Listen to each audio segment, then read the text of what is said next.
Little Lord Fauntleroy by Francis Hodgson Burnett. Chapter 12.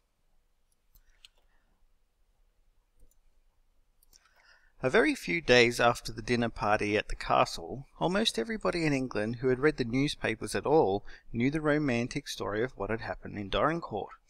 It made a very interesting story when it was told with all the details. There was a little American boy who had been brought to England to be Lord Fauntleroy, and who was said to be so fine and handsome a little fellow, and have already made people fond of him. There was old Earl, his grandfather, who was so proud of his heir.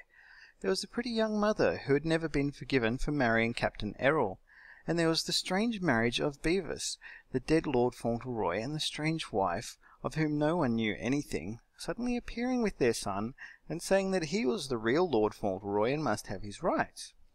All these things were talked about and written about, and caused a tremendous sensation.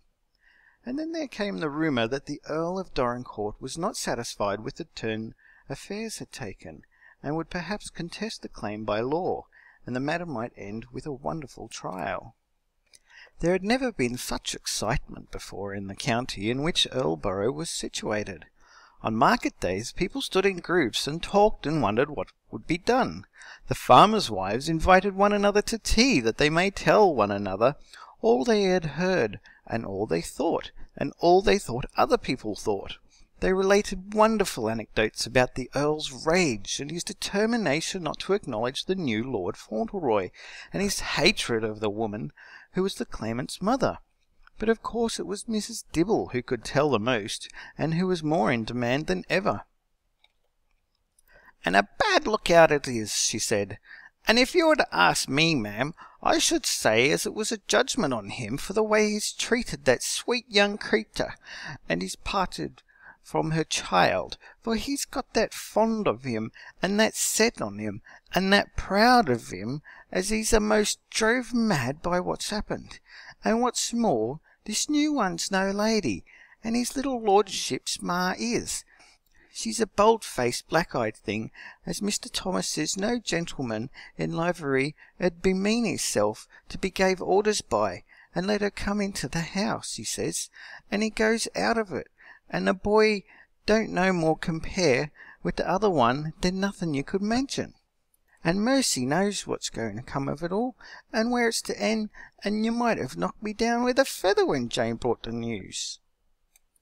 In fact, there was excitement everywhere in the castle, in the library, where the Earl and Mr. Havisham sat and talked, in the servants' hall, where Mr. Thomas and the butler and the other men and women servants gossiped and exclaimed at all times of the day, and in the stables, where Wilkins went about his work in a quite depressed state of mind, and groomed the brown pony more beautifully than ever, and said mournfully to the coachman that he never taught a young gentleman to ride as took to it more natural, or was better plucked than one he was.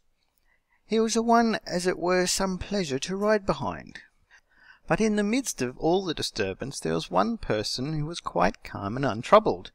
That person was the little Lord Fauntleroy, who was said not to be Lord Fauntleroy at all. When the first state of affairs had been explained to him, he had felt some little anxiousness and perplexity, it is true, but its foundation was not in baffled ambition. While the Earl told him what had happened, he had sat on a stool holding on to his knee, as he so often did when he was listening to anything interesting, and by the time the story was finished he looked quite sober. "It makes me feel very queer," he said. "It makes me feel queer." The Earl looked at the boy in silence. It made him feel queer too, queerer than he had ever felt in his whole life, and he felt more queer still when he saw that there was a troubled expression on the small face which was usually so happy. "Will they take the dearest's house from her, and her carriage?" Cedric asked in a rather unsteady, anxious little voice. "No," said the Earl decidedly, in quite a loud voice.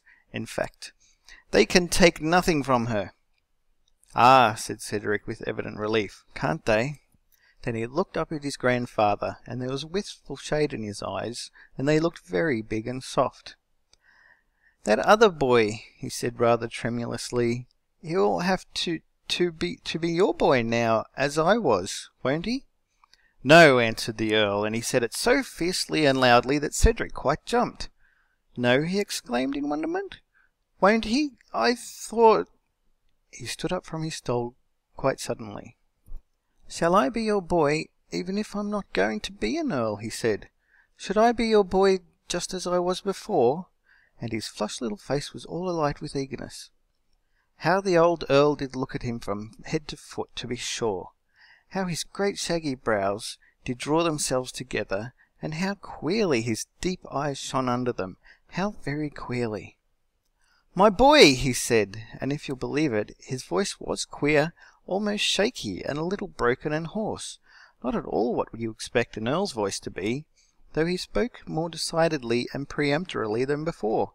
"Yes, you'll be my little boy as long as I live, and by George, sometimes I feel as if you were the only boy I had ever had."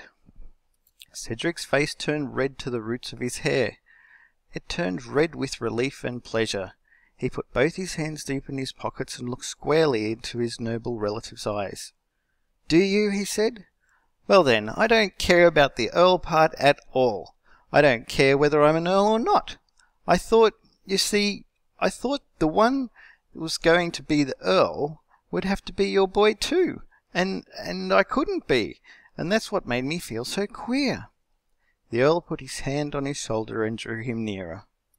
"They shall take nothing from you that I can hold for you," he said, drawing his breath hard.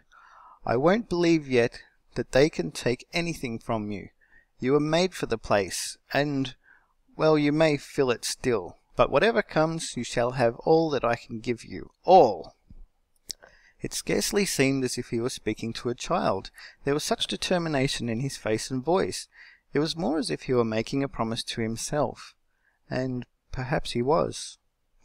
He had never before known how deep a hold upon him his fondness for the boy and his pride for him had taken. He had never seen his strength and good qualities and beauty as he seemed to see them now. To his obstinate nature it seemed impossible, more than impossible, to give up what he had set his heart so upon, and he had determined that he would not give it up without a fierce struggle. Within a few days after she had seen Mr. Havisham, the woman who claimed to be Lady Fauntleroy presented herself at the castle, and brought her child with her. She was sent away. The Earl would not see her. She was told by the footman at the door his lawyer would attend to her case. It was Thomas who gave the message, and who expressed his opinion of her freely afterward in the servants' hall. He hoped, he said, as he had worn livery in families long enough to know a lady when he see one, and if that was a lady, then he was no judge of females. "The one at the lodge," added Thomas loftily, "American or no American, she's one of the right sort as any gentleman you'd recognise with all the high. I remarked it to myself when fust he called here." The woman drove away, the look on her handsome common face half frightened, half fierce. Mr. Havisham had noticed during his interviews with her that though she had a passionate temper and a coarse, insolent manner, she was neither so clever nor so bold as she meant to be. She seemed sometimes to be almost overwhelmed by the position in which she had placed herself. It was as if she had not expected to meet with such opposition. "She is evidently," the lawyer said to Mrs. Earl, "a person from the lower walks of life. She is uneducated and untrained in everything, and quite unused to meeting people like ourselves on any terms of equality. She does not know what to do. Her visit to the castle quite cowed her. She was infuriated, but she was cowed. The Earl would not receive her, but I advised him to go with me to the Dorincourt Arms, where she is staying. When she saw him enter the room, she turned white, though she flew into a rage at once, and threatened and demanded one breath. The fact was that the Earl had stalked into the room and stood looking like a venerable aristocratic giant, staring at the woman from under his beetling brows, and not condescending a word. He simply stared at her, taking her in from head to foot, as if she was some repulsive curiosity. He let her talk and demand until she was tired, without himself uttering a word, and then he said, "You say you are my eldest son's wife. If that is true, and if the proof you offer is too much for us, the law is on your side. In that case, your boy is Lord Fauntleroy. The matter will be sifted to the bottom, you may rest assured. If your claims are proved, you will be provided for. I want to see nothing of either of you or the child so long as I live. The place will unfortunately have enough of you after my death. You are exactly the kind of person I should have expected my son Beavis to choose." And then he turned his back upon her and stalked out of the room as he had stalked into it. Not many days after that, a visitor was announced to Mrs. Earl, who was writing in her little morning room. The maid, who brought the message, looked rather excited. Her eyes were quite round with amazement, in fact, and being young and inexperienced, she regarded her mistress with nervous sympathy. "It's the Earl hisself, madam," she said in tremulous awe. When Mrs. Errol entered the drawing-room, a very tall, majestic-looking old man was standing on the tiger-skin rug. He had a handsome, grim old face, with an aquiline profile and a long white moustache and an obstinate look. "Mrs. Errol, I believe," he said. "Mrs. Errol," she answered. "I am the Earl of Dorincourt," he said. He paused a moment, almost unconsciously, to look into her uplifted eyes. They were so like the big, affectionate, childish eyes he had seen uplifted to his own so often every day during the last few months that they gave him quite a curious sensation. "The boy is very like you," he said abruptly.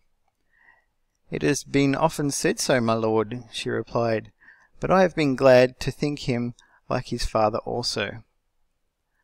As Lady Lorridale had told him, her voice was very sweet, and her manner was very simple and dignified. She did not seem in the least troubled by his sudden coming. "Yes," said the Earl, "he is like my son too." He put his hand up to his big white moustache and pulled it fiercely. "Do you know," he said, "why I have come here?" "I have seen Mr. Havisham," Mrs. Errol began, "and he has told me of the claims which have been made—" "I have come to tell you," said the Earl, "that they will be investigated and contested, if a contest can be made.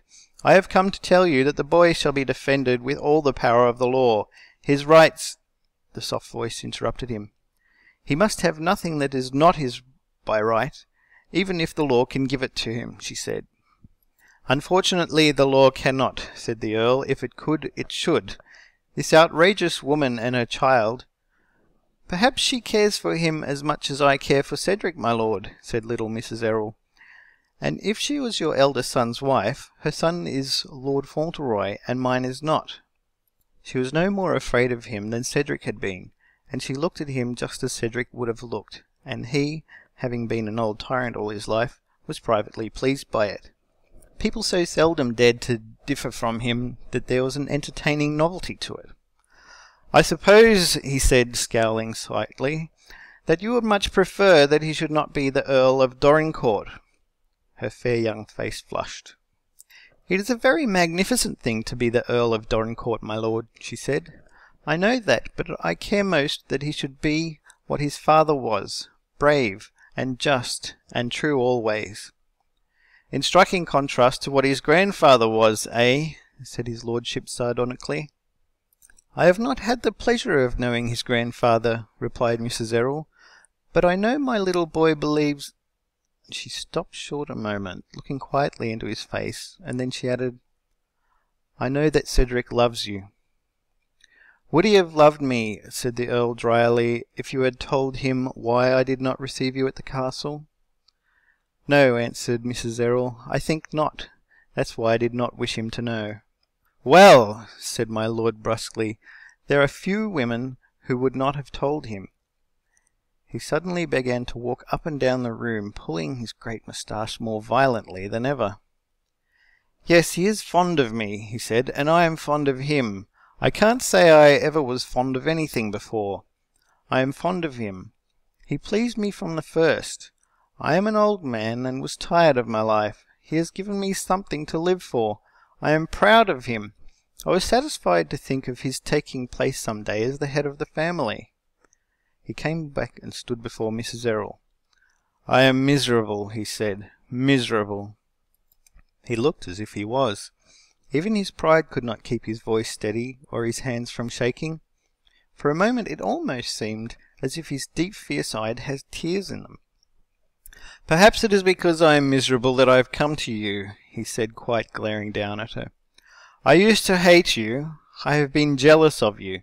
This wretched, disgraceful business has changed that. After seeing that repulsive woman who calls herself to be the wife of my son Beavis, I actually felt it would be a relief to look at you.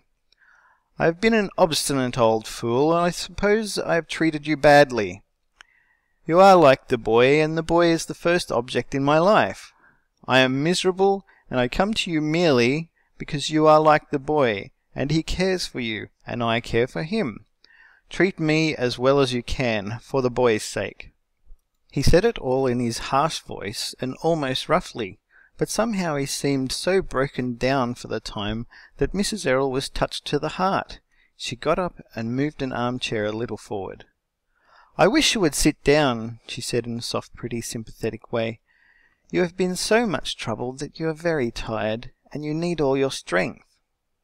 It was just as new to him to be spoken to and cared for in that gentle, simple way as it was to be contradicted.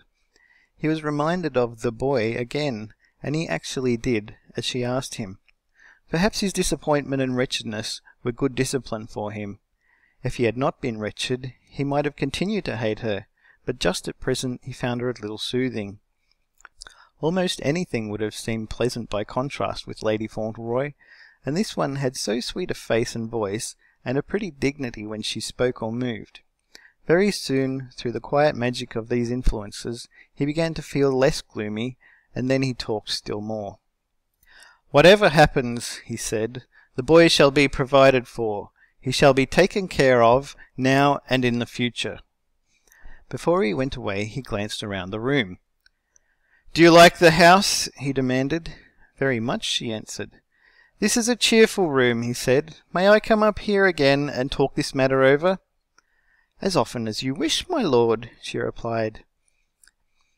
And then he went out to his carriage and drove away, Thomas and Henry almost stricken dumb upon the box at the turn affairs had taken. End of Chapter 12.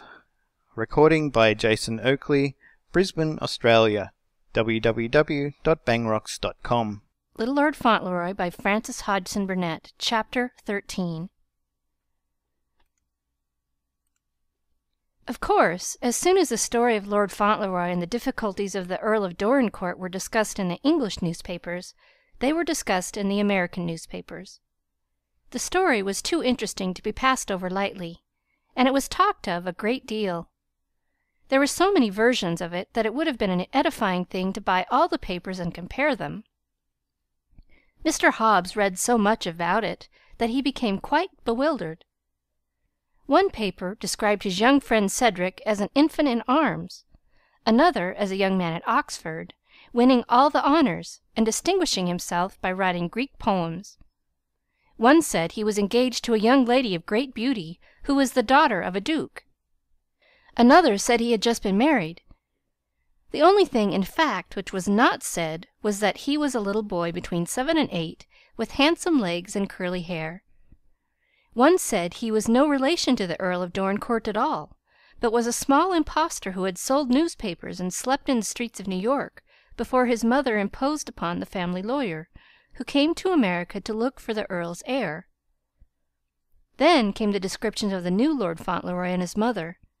Sometimes she was a gypsy, sometimes an actress, sometimes a beautiful Spaniard. But it was always agreed that the Earl of Dorincourt was her deadly enemy, and would not acknowledge her son as his heir if he could help it. And as there seemed to be some slight flaw in the papers she had produced, it was expected that there would be a long trial, which would be far more interesting than anything ever carried in court before. Mr. Hobbs used to read the papers until his head was in a whirl, and in the evening he and Dick would talk it all over. They found out what an important personage an Earl of Dorincourt was, and what a magnificent income he possessed, and how many estates he owned, and how stately and beautiful was the castle in which he lived. And the more they learned, the more excited they became. "Seems like something orter be done," said Mr. Hobbs. "Things like them orter be held on to, earls or no earls." But there really was nothing they could do but each write a letter to Cedric containing assurances of their friendship and sympathy.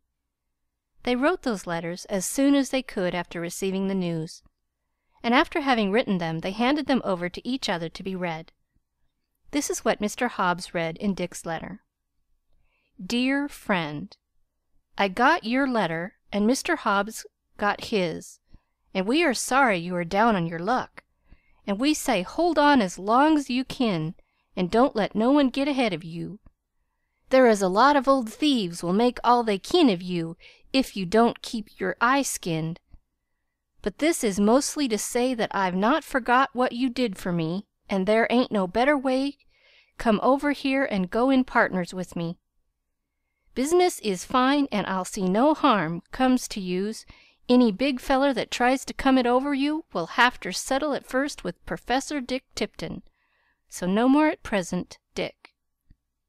And this was what Dick read in Mr. Hobbs' letter. Dear Sir, yours received, and we'd say things looks bad. I believe it's a put-up job, and that's them that's done it ought to be looked after sharp.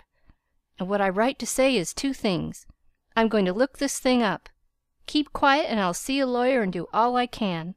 And if the worst happens and them Earls is too many for yous, there's a partnership in the grocery business ready for you when you're old enough, and a home and a friend in. Yours truly, Silas Hobbs. Well, said Mr. Hobbs, he's provided for between us if he ain't a Earl. So he is, said Dick. I'd 'a' stood by him. Blest if I didn't like that little feller fust rate. The very next morning one of Dick's customers was rather surprised. He was a young lawyer just beginning practice. As poor as a very young lawyer can possibly be, but a bright, energetic young fellow with sharp wit and a good temper. He had a shabby office near Dick's stand, and every morning Dick blacked his boots for him, and quite often they were not exactly watertight, but he always had a friendly word or a joke for Dick. That particular morning, when he put his foot on the rest, he had an illustrated paper in his hand, an enterprising paper with pictures in it of conspicuous people and things. He had just finished looking it over, and when the last boot was polished he handed it over to the boy. Here's a paper for you, Dick, he said. You can look it over when you drop in at Delmonico's for your breakfast. Picture of an English castle in it, and an English earl's daughter-in-law. Fine young woman, too, lots of hair, though she seems to be raising rather a row. You ought to become familiar with the nobility and gentry, Dick. Begin on the Right Honourable the Earl of Dorincourt and Lady Fauntleroy. Hello, I say, what's the matter? The pictures he spoke of were on the front page, and Dick was staring at one of them with his eyes and mouth open, and his sharp face almost pale with excitement. What's to pay, Dick? Said the young man. What has paralyzed you? Dick really did look as if something tremendous had happened. He pointed to the picture under which was written, Mother of Claimant, Lady Fauntleroy. It was the picture of a handsome woman with large eyes and heavy braids of black hair wound around her head. Her? Said Dick. My, I know her better'n I know you. The young man began to laugh. Where did you meet her, Dick? He said. At Newport? Or when you ran over to Paris the last time? Dick actually forgot to grin. He began to gather his brushes and things together as if he had something to do which would put an end to his business for the present. Never mind, he said, I know her, and I've struck work for this mornin'.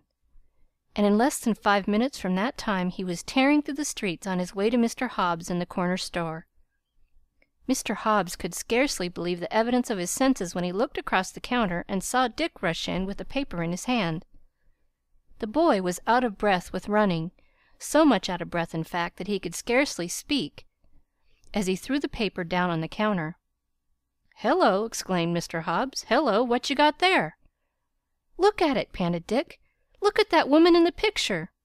That's what you look at! She ain't no aristocrat! She ain't!" with withering scorn. "She's no lord's wife! You may eat me if it ain't Mina! Mina! I'd know her anywheres, and so'd Ben. Just ax him."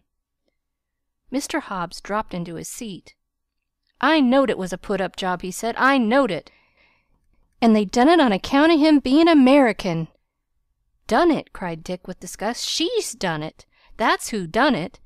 She was allers up to her tricks, and I'll tell yer what came to me the minute I saw her picture." There was one of them papers we saw had a letter in it that said something 'bout her boy, and said he had a scar on his chin.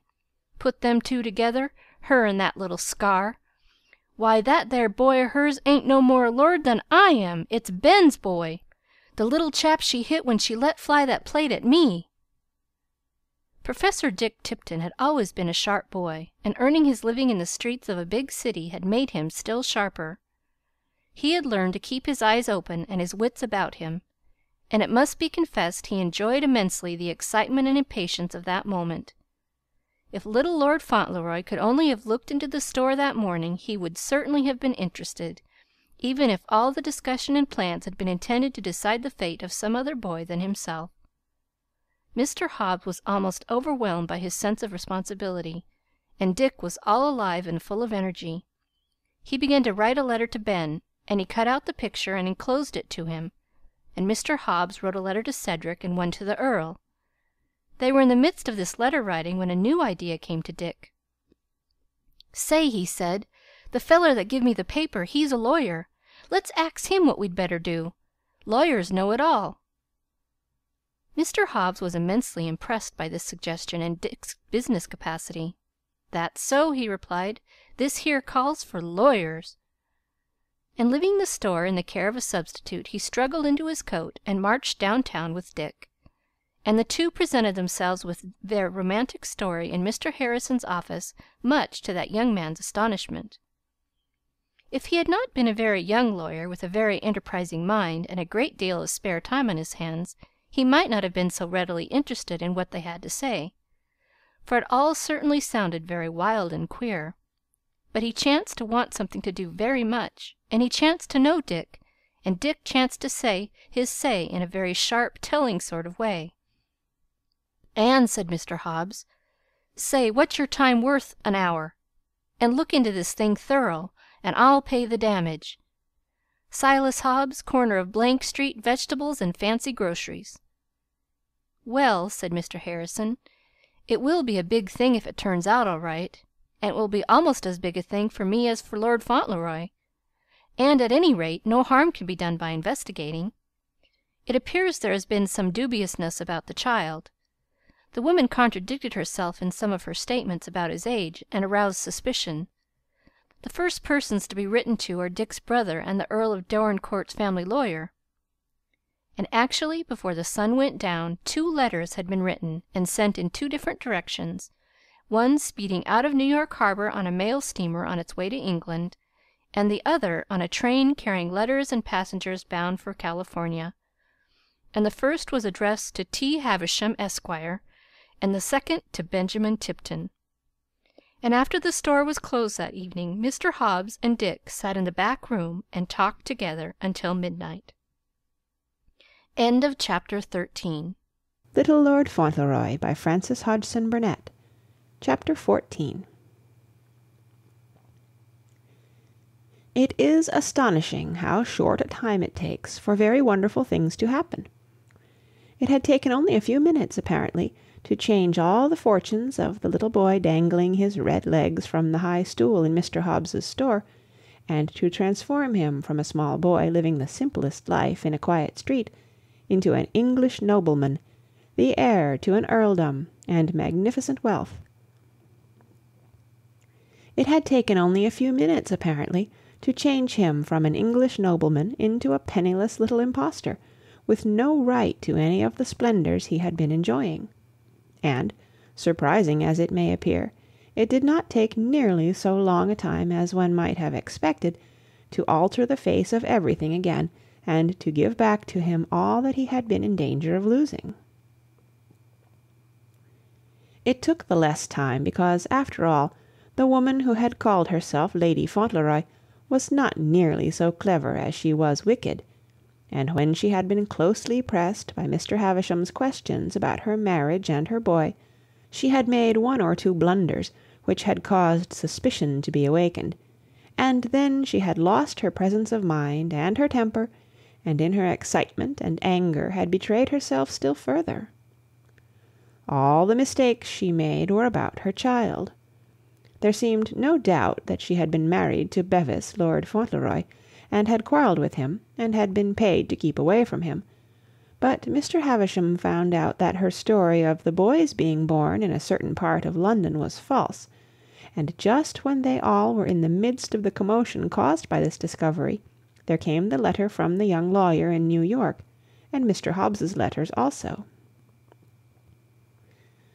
What an evening it was when those letters arrived, and when Mr. Havisham and the Earl sat and talked their plans over in the library. "After my first 3 meetings with her," said Mr. Havisham, "I began to suspect her strongly. It appeared to me that the child was older than she said he was, and she made a slip in speaking of the date of his birth, and then tried to patch the matter up. The story these letters bring fits in with several of my suspicions. Our best plan will be to cable at once for these 2 Tiptons, say nothing about them to her, and suddenly confront her with them when she is not expecting it. She is only a very clumsy plotter after all. My opinion is that she will be frightened out of her wits, and will betray herself on the spot." And that was what actually happened. She was told nothing, and Mr. Havisham kept her from suspecting anything by continuing to have interviews with her, in which he assured her he was investigating her statements, and she really began to feel so secure that her spirits rose immensely, and she began to be as insolent as might have been expected. But one fine morning, as she sat in her sitting-room at the inn called the Dorincourt Arms, making some very fine plans for herself, Mr. Havisham was announced, and when he entered he was followed by no less than 3 persons. One was a sharp-faced boy, and one was a big young man, and the third was the Earl of Dorincourt. She sprang to her feet and actually uttered a cry of terror. It broke from her before she had time to check it. She had thought of these newcomers as being thousands of miles away, when she had ever thought of them at all, which she had scarcely done for years. She had never expected to see them again. It must be confessed that Dick grinned a little when he saw her. "Hello, Minna," he said. The big young man, who was Ben, stood still a minute and looked at her. "Do you know her?" Mr. Havisham asked, glancing from one to the other. "Yes," said Ben, "I know her, and she knows me." And he turned his back on her, and went and stood looking out of the window, as if the sight of her was hateful to him, as indeed it was. Then the woman, seeing herself so baffled and exposed, lost all control over herself, and flew into such a rage as Ben and Dick had often seen her in before. Dick grinned a trifle more as he watched her, and heard the names she called them all, and the violent threats she made, but Ben did not turn to look at her. "I can swear to her in any court," he said to Mr. Havisham, "and I can bring a dozen others who will. Her father is a respectable sort of man, though he's low down in the world. Her mother was just like herself. She's dead, but he's alive, and he's honest enough to be ashamed of her. He'll tell you who she is, and whether she married me or not." Then he clenched his hand suddenly and turned on her. "Where's the child?" he demanded. "He's going with me. He is done with you, and so am I." And just as he finished saying the words, the door leading into the bedroom opened a little, and the boy, probably attracted by the sound of the loud voices, looked in. He was not a handsome boy, but he had rather a nice face, and he was quite like Ben, his father, as anyone could see, and there was the 3-cornered scar on his chin. Ben walked up to him and took his hand, and his own was trembling. "Yes," he said, "I could swear to him too. Tom," he said to the little fellow, "I'm your father. I've come to take you away. Where's your hat?" The boy pointed to where it lay on a chair. It evidently rather pleased him to hear that he was going away. He had been so accustomed to queer experiences that it did not surprise him to be told by a stranger that he was his father. He objected so much to the woman who had come a few months before to the place where he had lived since his babyhood, and who had suddenly announced that she was his mother, that he was quite ready for a change.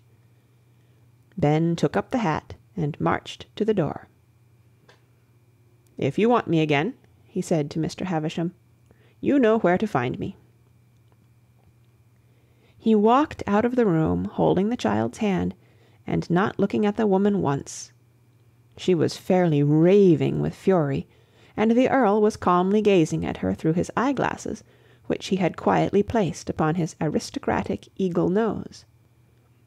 "Come, come, my young woman," said Mr. Havisham, "this won't do at all. If you don't want to be locked up, you really must behave yourself." And there was something so very businesslike in his tones that, probably feeling that the safest thing she could do would be to get out of the way, she gave him one savage look and dashed past him into the next room and slammed the door. "We shall have no more trouble with her," said Mr. Havisham. And he was right, for that very night she left the Dorincourt Arms and took the train to London, and was seen no more. When the Earl left the room after the interview, he went at once to his carriage.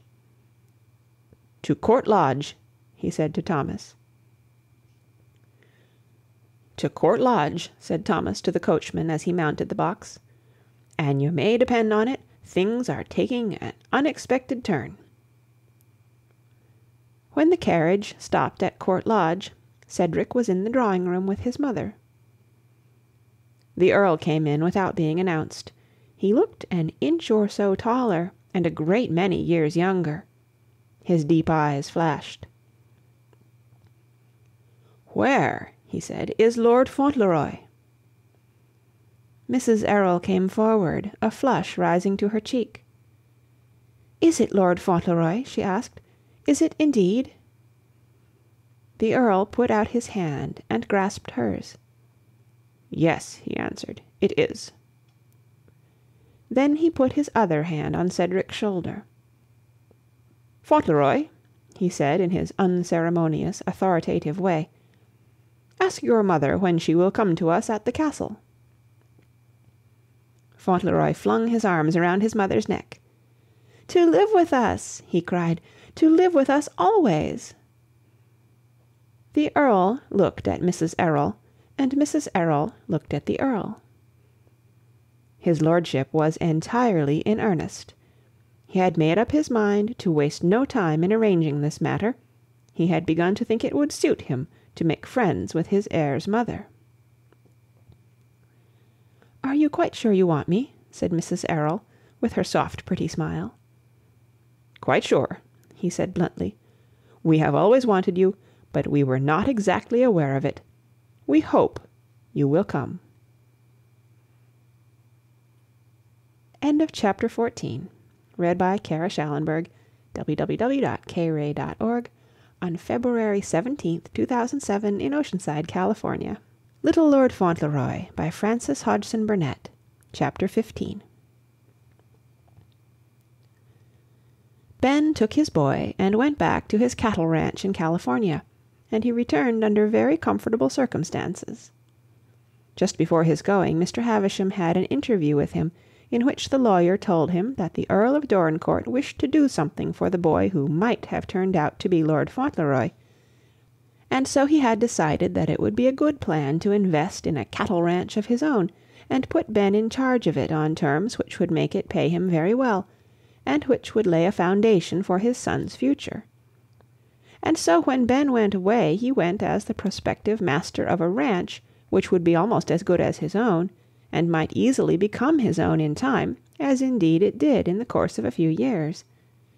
And Tom, the boy, grew up on it into a fine young man, and was devotedly fond of his father, and they were so successful and happy that Ben used to say that Tom made up to him for all the troubles he had ever had. But Dick and Mr. Hobbs, who had actually come over with the others to see that things were properly looked after, did not return for some time. It had been decided at the outset that the Earl would provide for Dick, and would see that he received a solid education. and Mr. Hobbs had decided that as he himself had left a reliable substitute in charge of his store, he could afford to wait to see the festivities which were to celebrate Lord Fauntleroy's 8th birthday. All the tenantry were invited, and there were to be feasting and dancing and games in the park, and bonfires and fireworks in the evening. "Just like the 4th of July," said Lord Fauntleroy. "It seems a pity my birthday wasn't on the 4th, doesn't it? For then we could keep them both together." It must be confessed that at first the Earl and Mr. Hobbs were not as intimate as it might have been hoped they would become in the interests of the British aristocracy.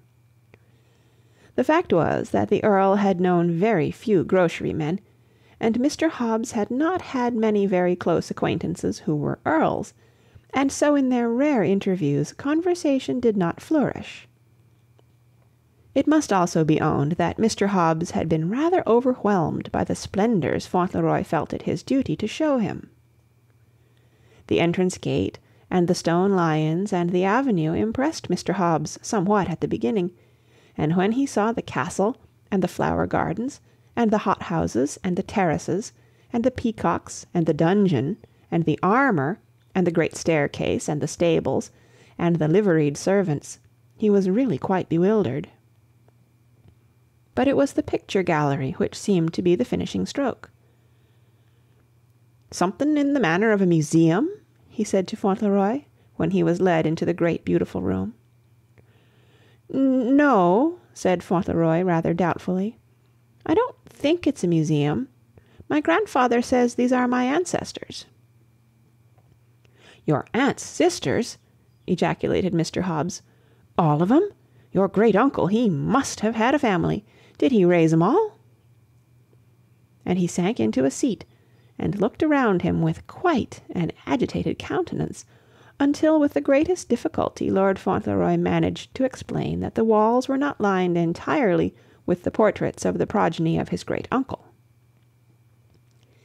He found it necessary, in fact, to call in the assistance of Mrs. Mellon, who knew all about the pictures, and could tell who painted them and when, and who added romantic stories of the lords and ladies who were the originals. When Mr. Hobbs once understood and had heard some of these stories, he was very much fascinated, and liked the picture gallery almost better than anything else, and he would often walk over from the village where he stayed at the Dorincourt Arms, and would spend half an hour or so wandering about the gallery, staring at the painted ladies and gentlemen, who also stared at him, and shaking his head nearly all the time. "And they was all Earls," he would say, "or pretty nigh it, and he's going to be one of 'em and own it all."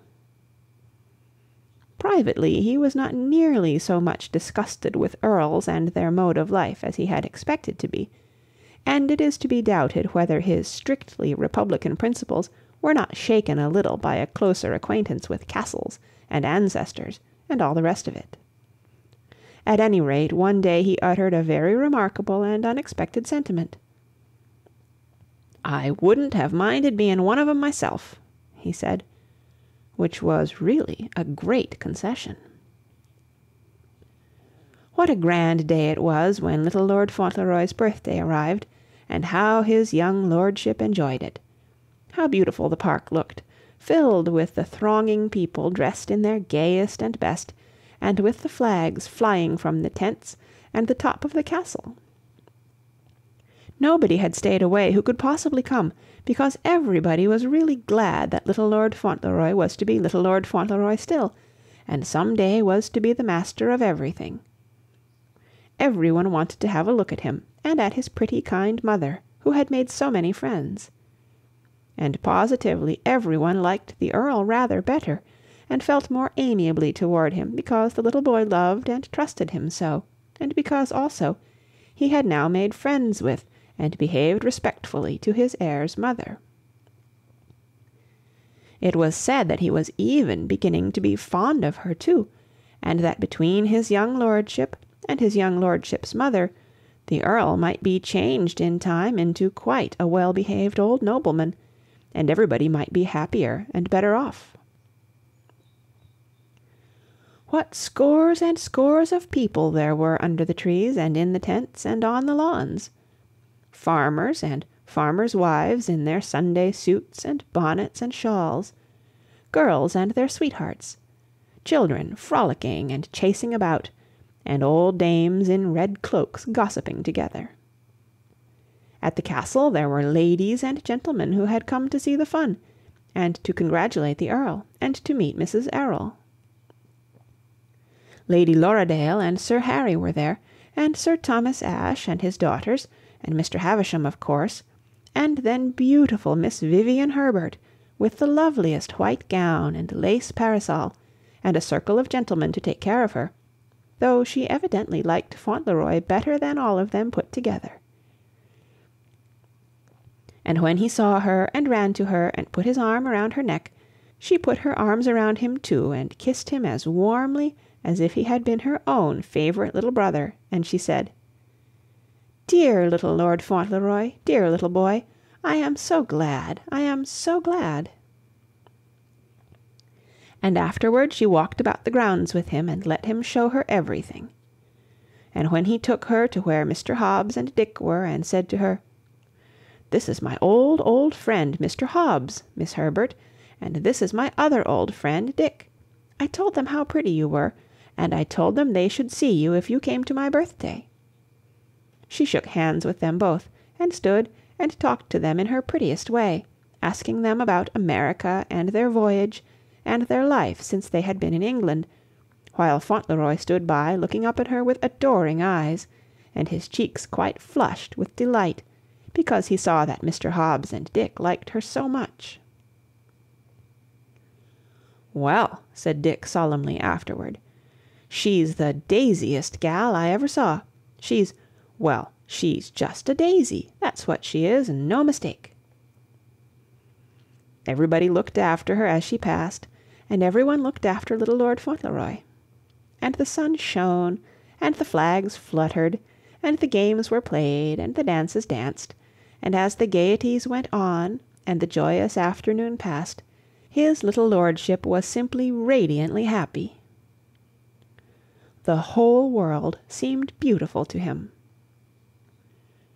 There was someone else who was happy too, an old man who, though he had been rich and noble all his life, had not often been very honestly happy.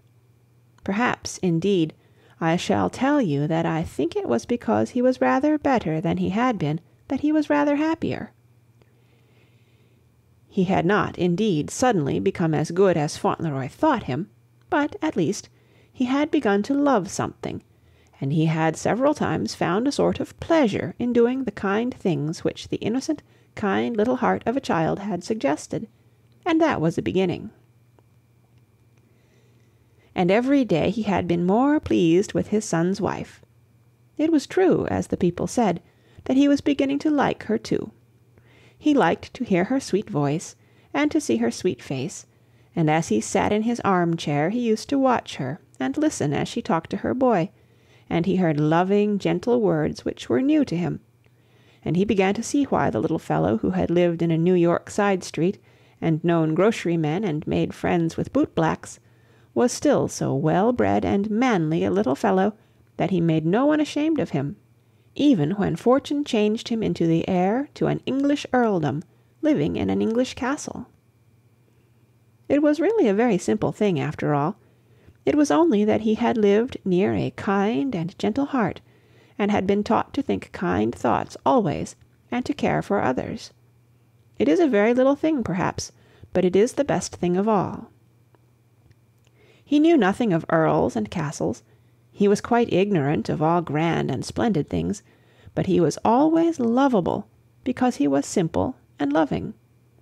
To be so is like being born a king. As the old Earl of Dorincourt looked at him that day, moving about the park among the people, talking to those he knew and making his ready little bow when anyone greeted him, entertaining his friends Dick and Mr. Hobbs, or standing near his mother or Miss Herbert, listening to their conversation, the old nobleman was very well satisfied with him. and he had never been better satisfied than he was when they went down to the biggest tent, where the more important tenants of the Dorincourt estate were sitting down to the grand collation of the day. They were drinking toasts, and after they had drunk the health of the Earl, with much more enthusiasm than his name had ever been greeted with before, they proposed the health of little Lord Fauntleroy. And if there had ever been any doubt at all as to whether his lordship was popular or not, it would have been set that instant. Such a clamour of voices, and such a rattle of glasses and applause!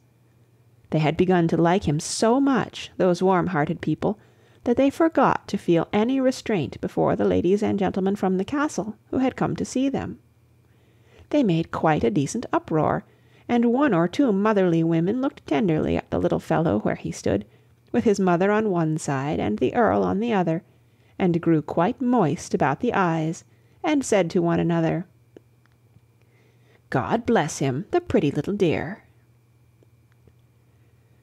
Little Lord Fauntleroy was delighted.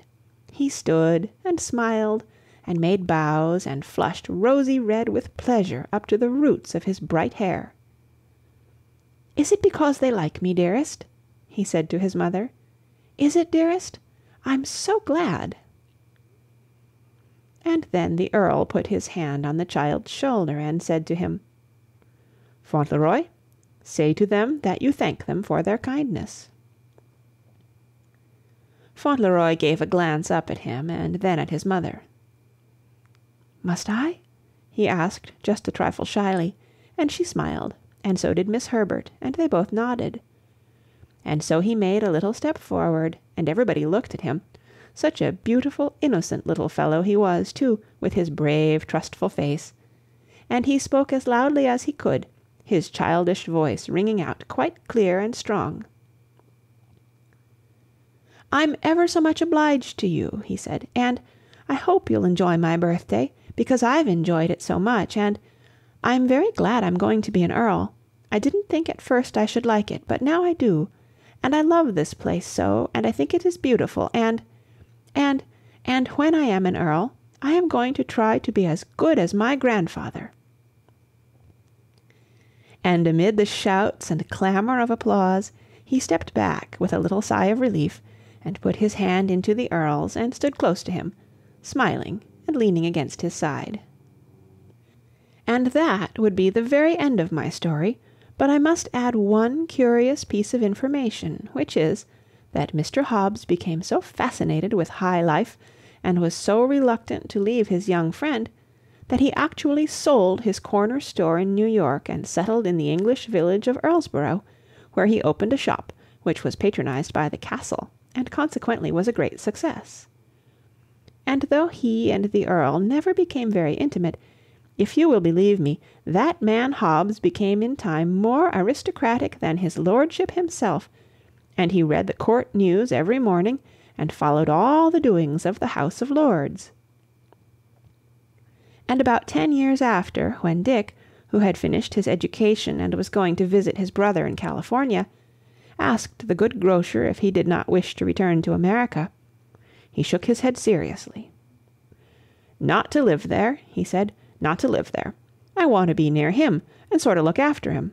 It's a good enough country for them that's young and stirring, but there's faults in it. There's not an aunt sister among 'em, nor an Earl."